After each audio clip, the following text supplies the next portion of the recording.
ohun tí mo dáwọ́lé ayọ̀rí, ohun tí mo béèrè lolúwa yóò ṣe. Ọdún yìí àtura kò ní lè koko mọ́ mi, kò ní lè koko mọ́ mi. Hey, Happy New Year! Happy New Year! Happy New Year! Happy New Year! Ayérayé nínú ọ̀run, ẹ̀mí mímọ́, ẹ̀mí inú àwọn wòlíì. Thank you. Thank you for making us to see this year. To give you all the glory. We give you all the honor. We give you all adoration. Lord, we thank you for making it possible for us to see today. Gbogbo ògo ló yẹ Ọlọ́run tó ju gbogbo tí ayé pè lọ. Agbọ́májà, ajàmájẹ̀bi. Ọlọ́run àná, Ọlọ́run òní, Ọlọ́run ọ̀la, Ọlọ́run ọjọ́ gbogbo. Ọlọ́run ìpè, Apostle Joseph Ayọ̀ Babalọ́lá. Thank you. Thank you for your faithfulness. Thank you for your mercy. Thank you for your divine protection. Ọlọ́run tí ò jẹ́ kí àwọn ajínigbé ó jí wa gbé. Olúwa ẹ ṣé o. Ọlọ́run tí ò jẹ́ kí àwọn ẹlẹ́yẹ ó yàgbẹ́ lé wa lórí. Olúwa ẹ ṣé o. Thank you on behalf of everybody watching me at home. Thank you for everybody watching me on Facebook, YouTube, TikTok, Instagram. Thank you for everybody watching me on Orisun. Olúwa ẹ ṣé o. Ẹ̀yin Olúwa lógo. Ayọ̀ túlù kiri again. Ohun tí mo dáwọ́lé ayọ̀rí, ohun tí mo béèrè lolúwa yóò ṣe. Ọdún yìí àtura kò ní lè koko mọ́ mi. Ẹ wálé. We declare AlujoHymn fusion with Segun Oluwayomi open in the name of God the Father, God the Son, and God the Holy Spirit. Ẹ̀mí àwọn wòlíì bá wa rìnrìn àjò ọdún yìí lórúkọ Jésù. Ọlọ́run tí a kò lè dá dúró máa bá wa lọ. À ń ṣíde yìí máa bá wa lọ lórúkọ Jésù. Sórí lónìí, there won't be any request. We want to praise God like we've never done before. Because this God has been so faithful to you, to me, to every one of us here. So jájọjọ, mo ní àwọn olórin àgbáyé méjì láàrin wa bí lónìí. Tí àsìkò bá tó wọ́n bọ̀, we need to praise God, to honor God, because this God has been so faithful. Ọpẹ́ àti Gbénga ẹ bá ń ṣe kíní yẹn.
Gbénga padà sí intro yẹn ká fi bẹ̀rẹ̀ yẹn.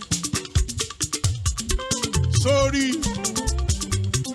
We've got every reason to thank God, to praise God. Gbogbo ìdílé láti máa fi yin Ọlọ́run. Ọlọ́run tí ò jẹ́ kí ẹ̀yà ara tiẹ̀ tèmi ó daṣẹ́lẹ̀. A fẹ́ yin Ọlọ́run dáadáa lónìí. Like I said, there won't be any request today. Mo ní àwọn olórin méjì kan tí mo gbé wá lónìí. Request ni mo fi gbé wọn wá o. Ọ̀tọ̀ làwọn tá a fẹ́ lò tẹ́lẹ̀. Ṣùgbọ́n àwọn èèyàn request fún Káyọ̀dé Olúwayọ̀mí àti Mr. Sylvia Gbénga Olúkọ̀yà. Káyọ̀dé Olúwayọ̀mí Gbénga Olúkọ̀yà ẹ máa jókòó ọ̀nù lé ayérayé ló ṣe Happy New Year! Wọ́n dé o. Hallelujah. Hallelujah. Happy New Year. Happy New Year. Thank you Káyọ̀dé Olúwayọ̀mí. Thank you Gbénga Olúkọ̀yà. Okay, ṣé kí ni yẹn fún wa Káyọ̀dé? Ẹlẹ́dùmarè ọba o, màmá kọjá mi o. Kábíyèsí o, màmá kọjá mi. Ọdún tuntun la wà yìí o. Bẹ́ẹ̀ni. Ọdún tuntun la wà yìí o. Mi ò Bẹ́ẹ̀ni o. má kọjá lọ lára mi o láìyá o. Pàtó bá kọjá láàrin ọ̀pọ̀ ènìyàn. Má kọjá lọ lára mi o láìyá o. Ó jẹ́ máa jó agbádẹ́ni tòní ayérayé ó ṣe o.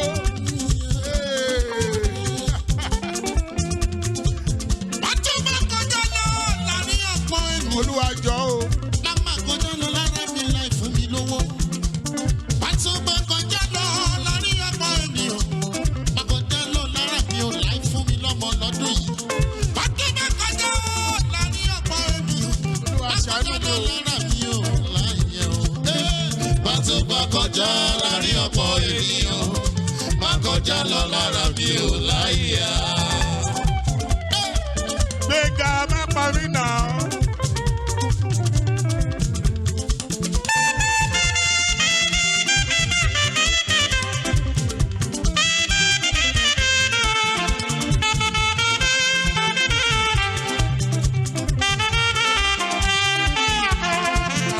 Bàtò bá kọjá láàrin ọkọ̀ ènìyàn.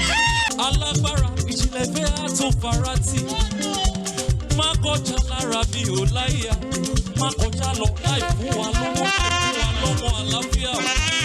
Má kọjá lọ lára mi ò láyà o. Pàtó bá kọjá láàrin ọ̀pọ̀ ènìyàn. Má kọjá lọ lára mi ò láyé o.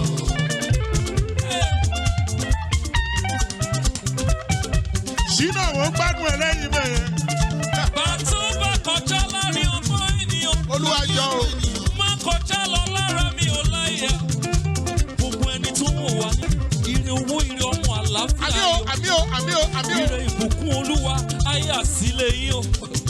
Jésù ní kọjá lọ lára yín láyà.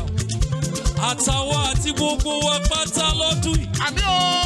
Má kọjá lọ lára wa ò láyà bàbá. Bàtò bá kọjá láàrin ọ̀pọ̀ ènìyàn.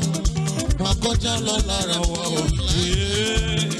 Pàtó bá kọjá láàrin ọ̀pọ̀ ènìyàn. Má kọjá lọ lára mi ò láyà. Ọlọ́run wa àgbáyé. Kò fọ́tò. Ìwọ ló bá a ṣe dá. Ògo fún ọ.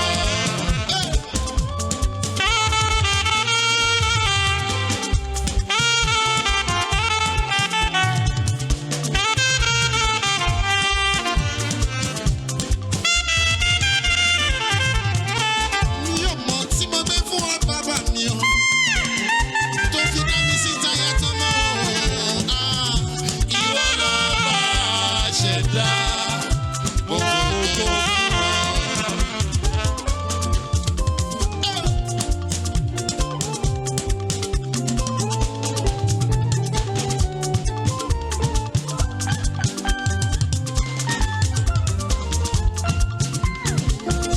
Ọlọ́run àgbáyé. Mo fògo fún ọ. Ìwọ ló bá a ṣẹ̀dá. Mo fògo fún ọ.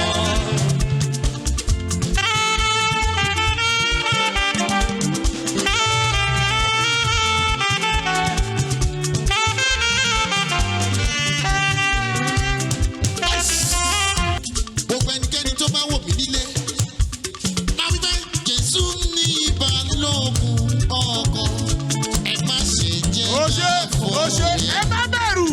Ó ṣe káàrè mi ò ní wáìtì. olùtọ́kọ̀ wà ní Jésù ẹ má ṣe jẹ́ ká fún ẹ má ṣe bẹ̀rù ẹ kún fún ayọ̀ nítorí Jésù lọ́bẹ̀ ọkọ̀ bó ti wù kí jìnnà lẹ́tọ̀ yóò mú ọkọ̀ wá gúnlẹ̀.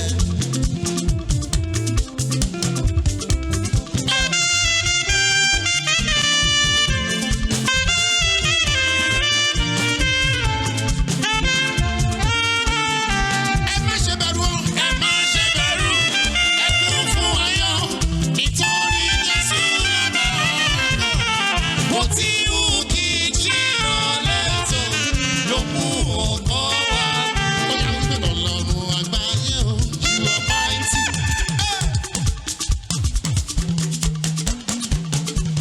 Ijó ẹ̀dá.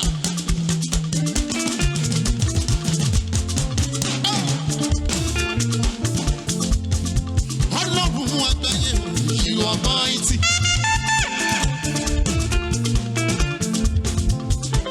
Gíga nínú ọlá ńláńlá, you are mighty. Ipa tó sọ ní ayé rò ẹ̀rù jẹjẹ. Ipa tó sọ ní ayé rò ẹ̀rù jẹjẹ létí òkun pupa. Ọlọ́run àgbáyé o, you are mighty. Ṣé bí wọ́n ló fojú ọ̀run Ṣaṣọ bóra, ṣe bí wọ́n ló fojú ọ̀run ṣaṣọ bóra. Ọlọ́run àgbáyé o, you are mighty o.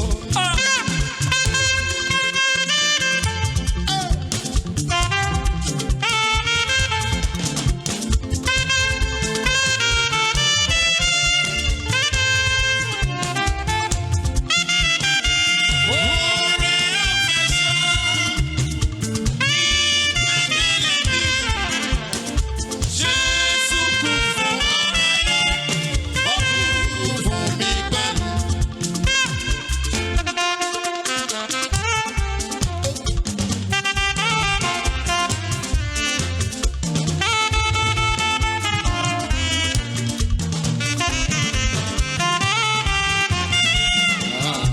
Ṣẹ́gun ìwà nípa ẹ̀jẹ̀ Jésù. Ọmọ fún wa ní ṣẹ́gun nípa ẹ̀jẹ̀ Jésù. Ẹni tá a bá fẹ́ lẹ́jọ́, síbẹ̀ ó wà òjọba. Àwọn jù àṣẹ kú lọ, àwa jù àṣẹ kú lọ.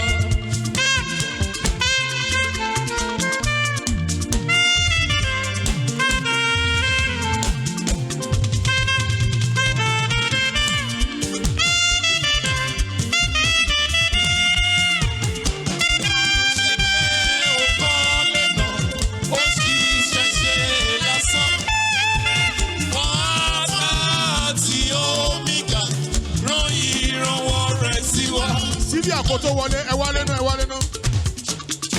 Bí kò bá ṣe pé Ọlọ́run bá kọ́ ilé náà, bẹ́ẹ̀ ni o. àwa tá a wà níbí àtiwọ́ tó ń wò wá, òun ṣe lásán ni o.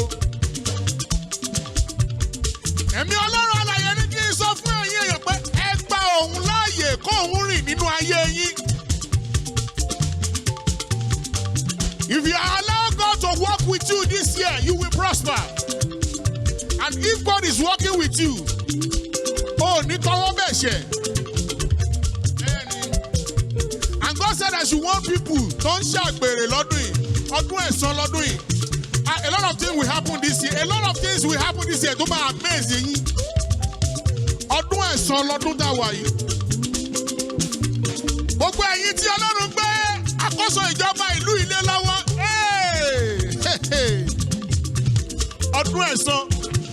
Ọdún ẹ̀san la wà yìí o. Ayérayé máa dáhùn. Ayérayé ti gbọ́ ohùn ẹ̀bẹ̀ àwọn ọmọ rẹ̀. Ó fẹ́ jà. Síbíà, má jẹ́ tí ìwọ́nu iṣẹ́ wòlíì. Máa yin Ọlọ́run. Ayérayé o ṣé o. Máa gbọ́, ó tóbi, bàbá ẹ̀ máa tóbi. Bẹ́ẹ̀ni. Ayérayé, ọba àwọn ọba kìnìún ẹ̀yà Júdà òwíwọ́ tí wọ́n lé kú tìpìlẹ̀ àtọ́jagun má fi tìbọn ṣe Jésù ẹ tóbi o bàbá ẹ mà tóbi o ọba tí kì í gbàbẹ tẹ́lẹ̀ ọlọ́wọ́ gbọgbọrọ afúnimàsìrèkú o ẹ tóbi ẹ ti wí sẹ́ ó tóbi o bàbá ẹ mà tóbi o ó tóbi o bàbá ẹ mà tóbi o ọba tí kì í gbàbẹ tẹ́lẹ̀ ọlọ́wọ́ gbọgbọrọ afúnimàsìrèkú o ẹ tóbi o. àní ẹ tóbi o Jésù ẹ tóbi o àtòtílétọ̀ ọkùnrin ogun ọ̀wàwà gbogbo òwò wáwá alágbára ńlá. ẹ̀yin Olúwa lógo ẹ̀yin aráalé. ẹ tóbi o bàbá ẹ mà tóbi o ọba tí kì í gbàbẹ tẹ́lẹ̀ ọlọ́wọ́ gbọgbọrọ afúnimàsìrèkú o ẹ tóbi bàbá o ẹ tóbi o bàbá ẹ mà tóbi o ẹ tóbi o bàbá ẹ mà tóbi o ọba tí kì í gbàbẹ tẹ́lẹ̀ ọlọ́wọ́ gbọgbọrọ afúnimàsìrèkú o ẹ tóbi o. mo rọwọ́ rẹ láyé mi mo rí o mo rí iṣẹ́ rẹ Jésù láyé mi mo rí o bí mo tilẹ̀ kéré ẹ̀fọ́ àdúgbò mi ẹ ṣé o lóore bí mo tilẹ̀ kéré ẹ̀fọ́ àdúgbò mi ẹ ṣé o. mo rọwọ́ rẹ láyé mi mo rí iṣẹ́ rẹ láyé mi mo rí o bí mo tilẹ̀ kéré ẹ̀fọ́ àánú gbà mí ẹ ṣé o lóore bí mo tilẹ̀ kéré ẹ̀fọ́ àánú gbà mí ẹ ṣé o lóore. ẹ wálé. Ọlọ́run ìpè Apostle Joseph Ayọ̀ Babalọ́lá ní kí n sọ fún ẹ̀yin èèyàn. Sórí bó ṣe ń jó tó ń yin ọba àwọn ọba yẹn. Bó jẹ́ kọ́ọ̀pù ló ká mọ́ ẹ lọ́wọ́. Bó jẹ́ bọ́tù wọ̀tà ló ká mọ́ ẹ lọ́wọ́. Lọ bu omi sínú kọ́ọ̀pù kó bu omi sínú bọ́tù wọ̀tà kó máa gbé jó. Bó ṣe ń yin ọba àwọn ọba gbé omi yẹn dání. Immediately after this program lẹ́yìn ètò yìí kó mú omi yẹn. Ayérayé fẹ́ já àwọn èdè kankan lára ẹ. Atófarati ni atótilétọ̀ ni ògbénu Wúndí Aṣọlá ògbénu Adélébọ̀ṣẹ́wà. Akọ́dáhùn sì ti ń bẹ aṣẹ̀dáhùn tí ò sí mọ́ olùwòsàn òde ọ̀run ọba apani ọba mọ́ni ọba dání ọba ṣẹ́ni ọba agbanilágbàtàn òjì kan olùkọ́pá òpàkọ́ òpọ́yè ẹ̀yin Olúwa lógo.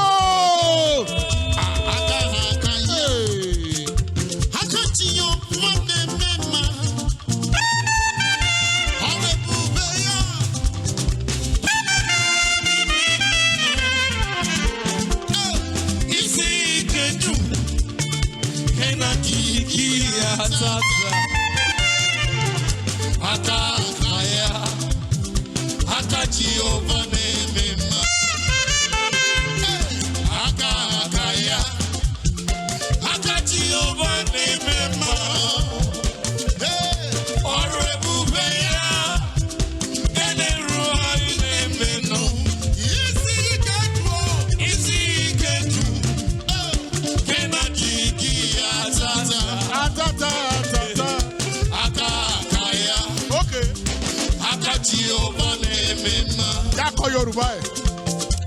Ọwọ́ Olúwa ó ṣiṣẹ́ agbára.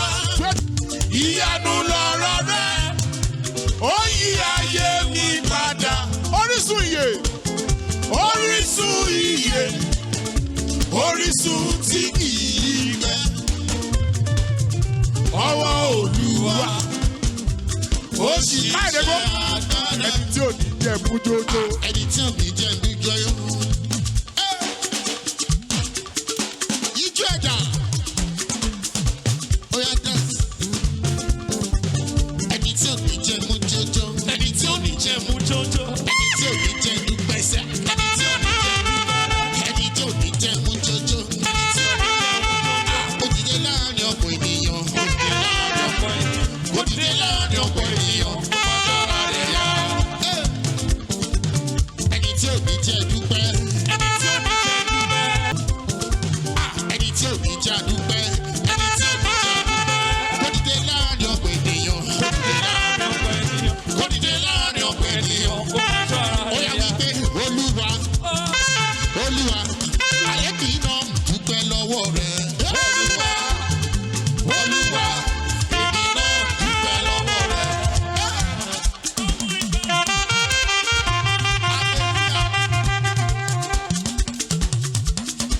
Ayé yìí.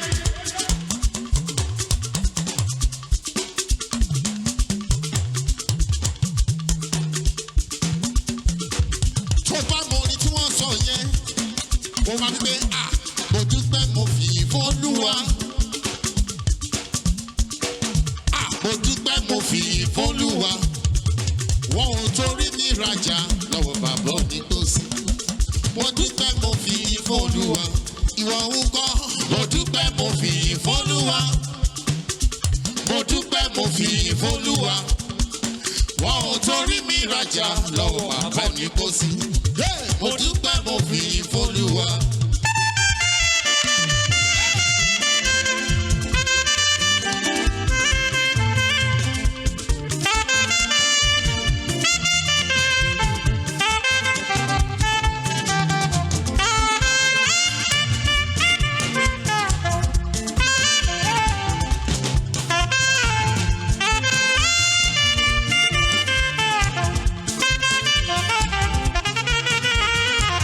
Mo lẹ́ni tó bá dènà dè wá Jésù ti gbé mi.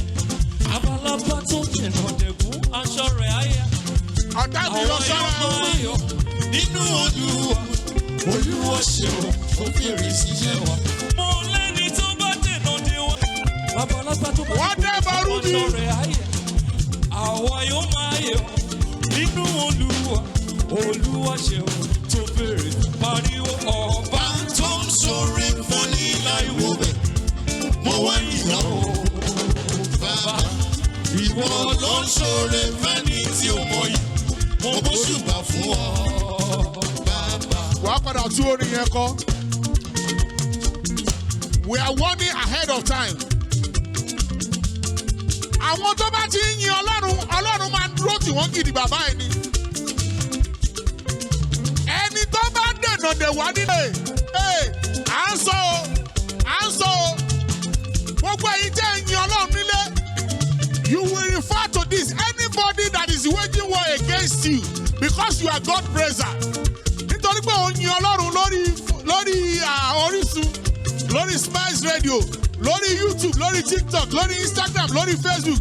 Ẹnikẹ́ni tó bá dènà dé, ó máa dẹ́bọ̀ rúbi tí orin yẹn kọ. nínú ọdún yìí. Ayérayé. Mo lẹ́ni tó bá dènà dè wá, á jábọ̀ rúbì. Bẹ́ẹ̀ni o. Ọ̀tá ilé ọ̀tá òde, wọ́n jábọ̀ rúbì. Ẹni tó bá dènà dè wá, Jésù á gbé mi. Àmì o. Ọ̀rọ̀ lọ́gbà tó dènà dẹ̀gún aṣọ rẹ̀ ayé. Òkú ni. Àwa yóò máa yọ̀ nínú Olúwa. Olúwa ṣe ohun tó bèrè síṣẹ́ wa. Ẹni tó bá dènà dè wá kí Jésù gbé mi. Babalọ́ba tó bá dìbò lẹ̀kún aṣọ rẹ̀ ayé. Àwa yóò máa yọ̀ nínú Olúwa. Olúwa ṣe ohun tó bèrè. Pariwo. Ọba tó ń sọ̀rọ̀ fún ní láìwo bẹ̀. Ọba. Ìwọ ló ń sọ̀rọ̀ fẹ́ni tí ó mọ̀ yìí. Mo bó ṣùgbà fún ọ. Ó yá mo ní lílọ bíbọ ẹ̀dá láyé lọ́wọ́ ẹ̀ ló wà ó. Jíjẹ mímu gbogbo ènìyàn, bàbá ló pèsè. Gbogbo tó dá sí ló yege, a fi ìfọ́n bà rere tó mú wa yege. Kòrò àìṣe dédé ọwọ́ ẹ̀dá, ojútọ̀ táyé kéde, ọmọ Ọlọ́run ti yege. Lílọ bíbọ ẹ̀dá lọ́wọ́ ẹ̀ ló wà ó. Jíjẹ mímu gbogbo ènìyàn, bàbá ló pèsè. Gbogbo tó dá sí ló yege, a fi ìfọ́n bà rere tó mú wa gbègé. Kòrò àìṣe dédé ọwọ́ ẹ̀dá, ojútọ̀ táyé kéde, ọmọ Ọlọ́run ti yege. Ìjìnlẹ̀ nínú ìjìnlẹ̀, ẹ ṣeun wọ́n. Ìjìnlẹ̀ nínú ìjìnlẹ̀, ẹ ṣeun wọ́n. Ìjìnlẹ̀ nínú ìjìnlẹ̀, ẹ ṣeun wọ́n. Ìjìnlẹ̀ nínú ìjìnlẹ̀ o, ẹ ṣeun wọ́n. Àná mi sọ̀rọ̀, ẹ ṣeun wọ́n. ó ní mi sọ̀rọ̀, ẹ ṣeun o. Ọ̀gá mi á sọ̀rọ̀, ẹ ṣeun o.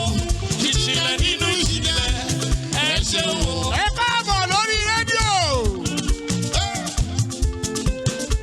Happy New Year! Science Radio 98.7 Happy New Year. Dr. Olutayo Ambrose Shomide. Ẹ̀gbọ́n mi, bàbá mi, àpò ọdún o. Gbogbo èyí tí ẹ ń gbọ́ wa lẹ́nà Happy New Year. Mi ò ní fi yín ṣàwátì lórúkọ Jésù.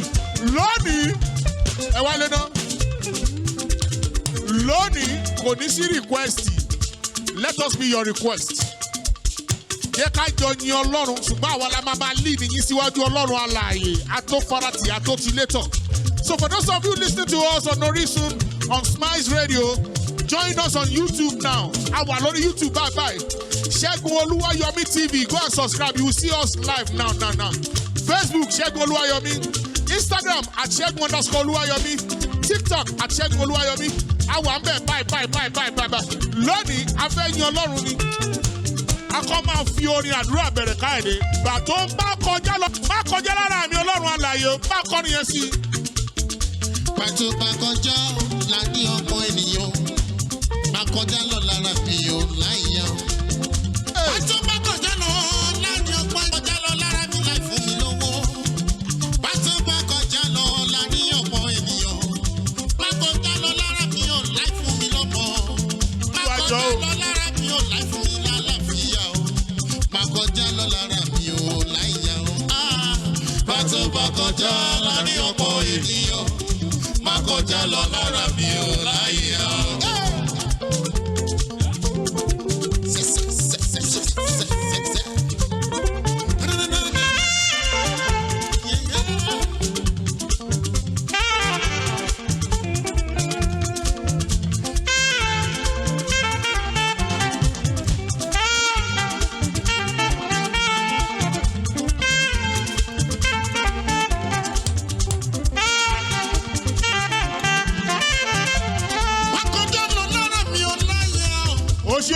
Ọpẹ́ o ṣe mò ń gbádùn bẹ́ẹ̀sì yẹn. Màmá kọjá lọ lára mi láì fún mi lọ́mọ. Bàbá yà sọ́dọ̀ mi o, màmá ṣe kọjá mi o. Obìnrin orísun ẹ̀jẹ̀ ń fọwọ́ kan ìfẹ́ tí aṣọ. Orí gbàlà rẹ̀ o, kò kọjá lọ lára rẹ̀. Má kọjá lọ lára mi o, láyà o. Bàtú bá kọjá láàrin ọ̀pọ̀ ènìyàn. Má kọjá lọ lára mi o, láyà o.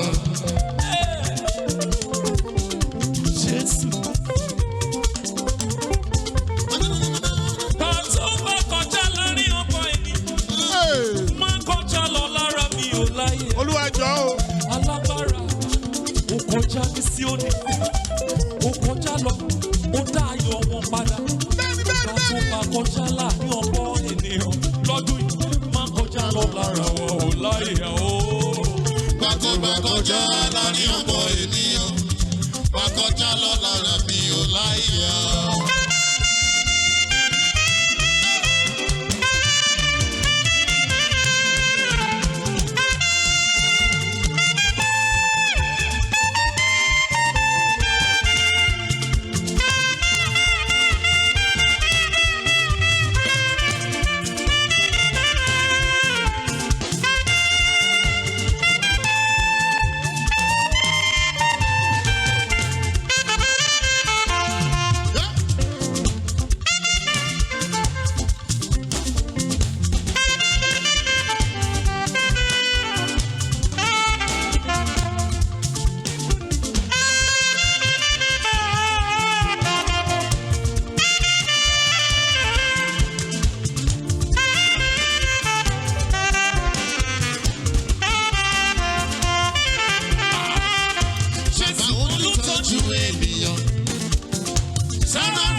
Sórí gbogbo èyí tẹ́ ń gbọ́ wa lórí rédíò. Bẹ́ẹ̀ ṣe ń yin ọba àwọn ọba yẹn. Ìyanu kan ṣẹlẹ̀ nú àgọ́ ara yín. Kàn bá mi gbé omi síwájú ẹ. Ìwọ ni wòlíì ara ẹ. Má jẹ́ kán máa tàn ẹ́. You are the prophet of yourself. Gbé omi yẹn dání tó ṣe ń jó yẹn tó yin ọba àwọn ọba.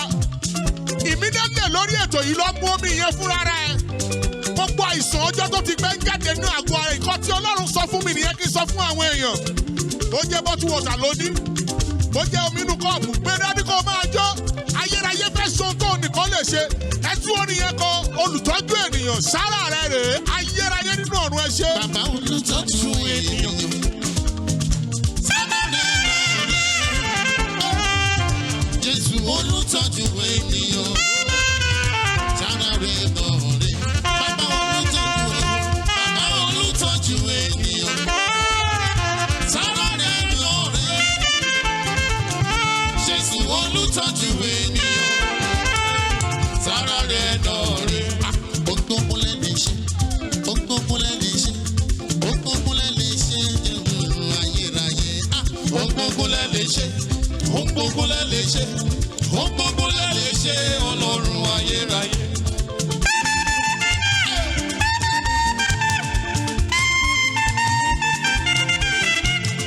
Ògbómúlẹ̀ lè ṣe.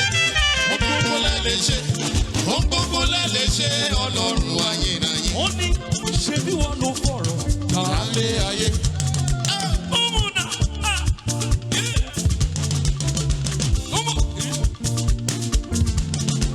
agbára rẹ̀ mà Ló lè ṣohun gbogbo ṣe bí wọn lórí lórí. lórí ìjì. agbára rẹ̀ mà Ló lè ṣohun gbogbo Jésù ògo rẹ̀ tàn ká. kárí ayé. agbára rẹ̀ mà Ló ló lè lè ṣohun gbogbo ṣe bí wọn lórí lórí. lórí ìjì. agbára rẹ̀ mà ló lè ṣo pariwo jẹ́jẹ́ Jésù. Jésù ni o. Jésù ni o. Ìwọ ló lógo dídán. Ìwọ ló lógo mímọ́. Ìwọ ló lógo jùlọ.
Jésù, bàbá fún wa ní ìṣẹ́gun nípa ẹ̀jẹ̀ Jésù.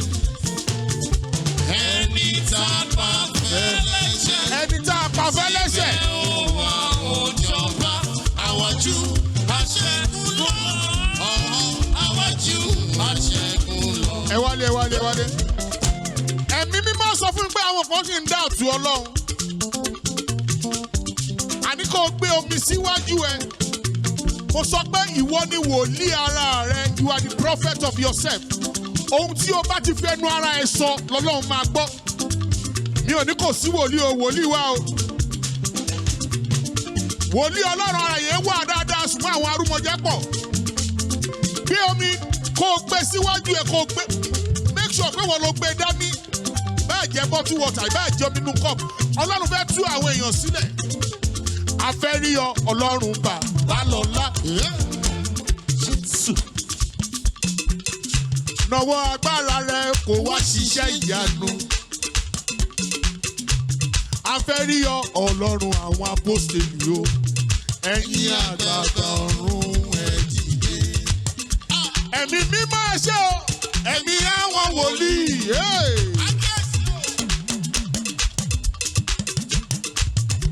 Ẹ̀mí mímọ́ ẹ ṣé o. Ẹ̀mí àwọn wòlíì. Ìwọ kúkú lágbára wa ẹ̀mí mímọ́ ẹ ṣé ṣé o. Ẹ̀mí mímọ́ ẹ ṣé o. Ẹ̀mí àwọn wòlíì. Ẹ̀mí mímọ́. Ẹ̀mí mímọ́ ẹ ṣé o. Ẹ̀mí Ẹ̀mí mímọ́. àwọn wòlíì. Ìwọ kúkú lágbára wa. Ẹ̀mí mímọ́ ẹ ṣé o. Olúwa mojúbà rẹ ìbà o. Kábíyèsí. Olúwa mojúbà rẹ. Ológo dídán o, ẹlẹ́rù ni. Olúwa o. Olúwa mojúbà rẹ, ayérayé nínú ọ̀run. Olúwa mojúbà rẹ ìbà. Olúwa mojúbà rẹ. Ológo dídán ẹlẹ́rù ni. Olúwa mojúbà rẹ.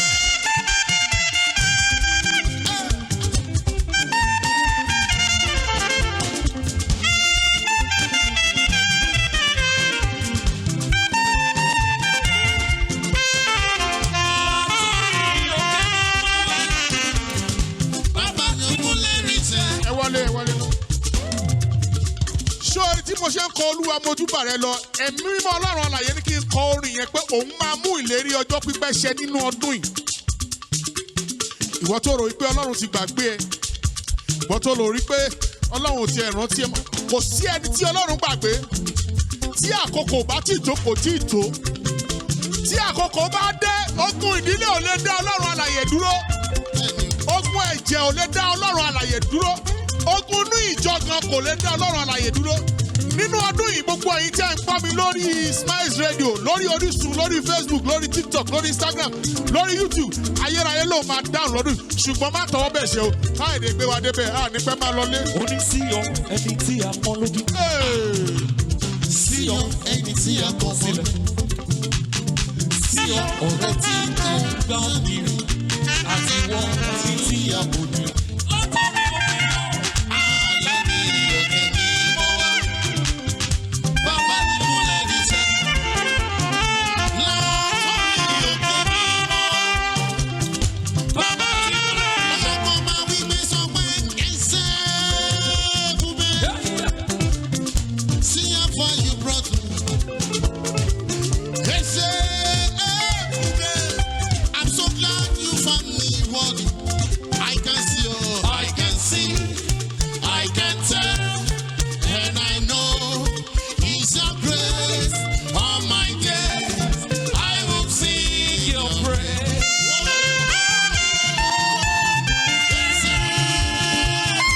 See how far you brought me. I'm so glad you found me worthy. I can see, I can tell, and I know He's a place. All my days, I will sing your praise. Only from my spirit to my soul, until my voice re-echoes. You are worthy of my worship, worthy of my praise. My spirit to my soul, Until my voice re-echoes. you are worthy of my worship.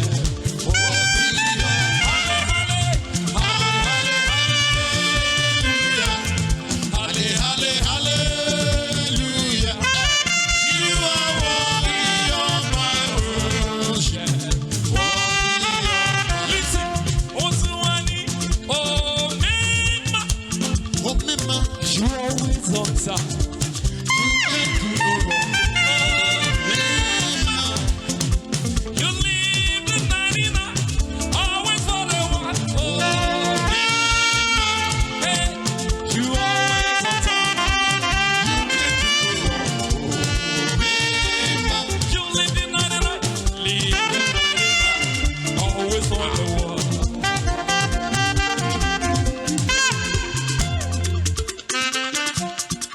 You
jẹ o. Ó yẹ ń jó fún bàbá. Ó yẹ ń jó fún bàbá. Ó yẹ ń jó fún bàbá. Ijó ẹ̀dá.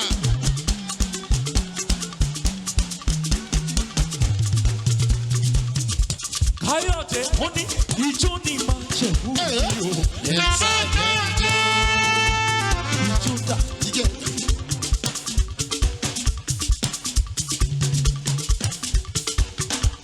Ijó ni máa jẹ̀ fún mi sẹ́.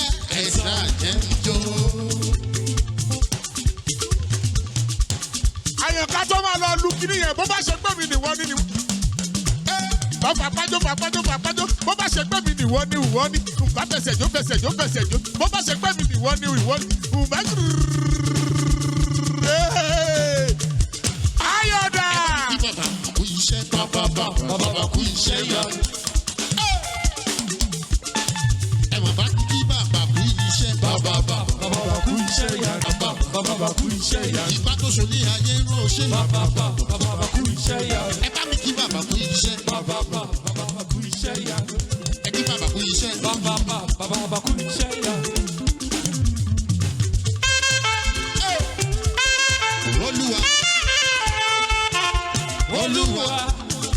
Olúwa, èmi náà dúpẹ́ lọ́wọ́ rẹ̀.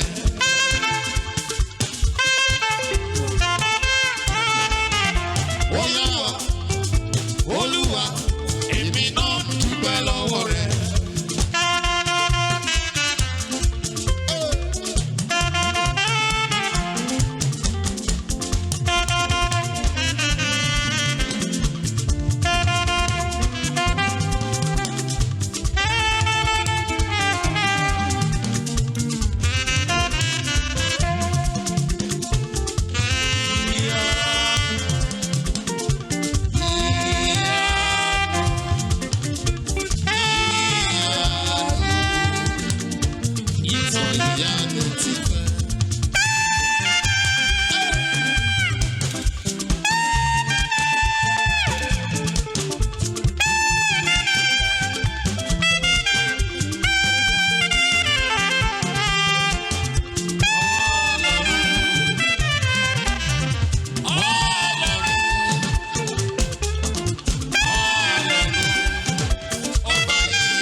Sórí nínú ọdún yìí bí gbogbo èèyàn bá kọ̀ ẹ́ sílẹ̀, wọ́n máa yọra ẹ lẹ́nu.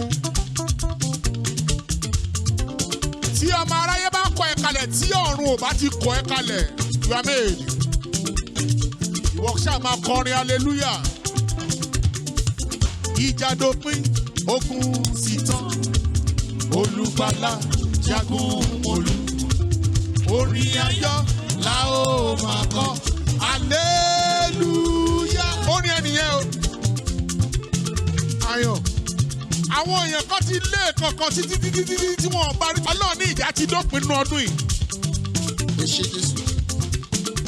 Ṣínà, ayérayé ti dáhùn lọ́dún yìí o. Fọkànbalẹ̀ o. Ìjà dópin, ogun sì tán. Olùgbàlà jagun mólú. Orin ayọ̀ la ó máa kọ. Hallelujah. Olùṣẹ́gun ní bàbá. Olùṣẹ́gun ní ọmọ. Olùṣẹ́gun ní ẹ̀mí mímọ́. Olùṣẹ́gun ní mẹ́ta lọ́kan. Olùṣẹ́gun ní bàbá. Olùṣẹ́gun ní ọmọ.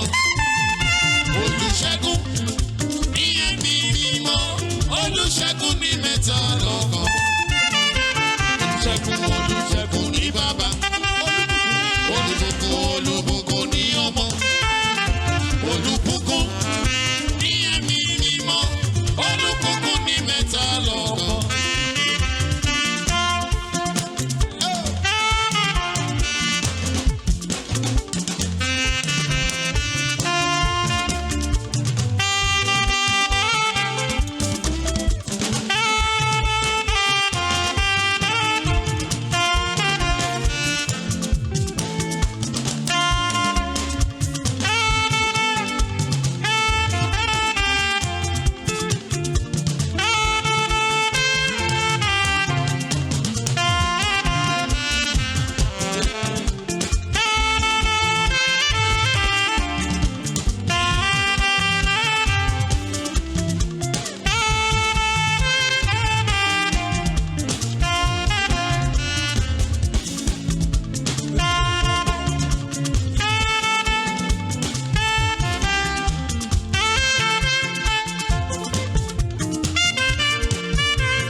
Àwa wá dá ọpẹ́ padà sọ́dọ̀ ẹni tó lọ́pẹ́. Olúwa ṣé a dá ọpẹ́ padà sọ́dọ̀ ẹni tó lọ́pẹ́. We return all the glory, honor, adoration back to you, Lord, for everything you've done today. It will be permanent in the lives of people. Fún gbogbo ẹ̀yin tí ẹ gbé omi yín dání, ẹ mú, ẹ ó la oríṣiríṣi àlá ìtúsílẹ̀. Ẹ ó rí oríṣiríṣi ìran ìtúsílẹ̀. Ọlọ́run ìpè Apostle Joseph Ayọ̀ Babalọ́lá sì wà. Ó ní síbẹ̀ agbára Ọlọ́run gbani. Agbára Ọlọ́run gbani. Ó ń gbani là. Síbẹ̀ agbára Ọlọ́run gbani. Agbára Ọlọ́run gbani. Ó ń gbani là. Thank you for joining us this week. Happy New Year. See you next week by God's grace. Segun Oluwayomi, thank you so much. Benga Olukoyawo ṣé o. Ẹ̀yin lẹ́gbẹ́ mi gbogbo ẹ ṣé o. Shino, thank you for joining us today. Mayowa, David, Benga Ọpẹ́ Oṣé Ọpẹ́, God bless you. Thank you all the crew. See you next week by God's grace. Happy New Year. Oh, double!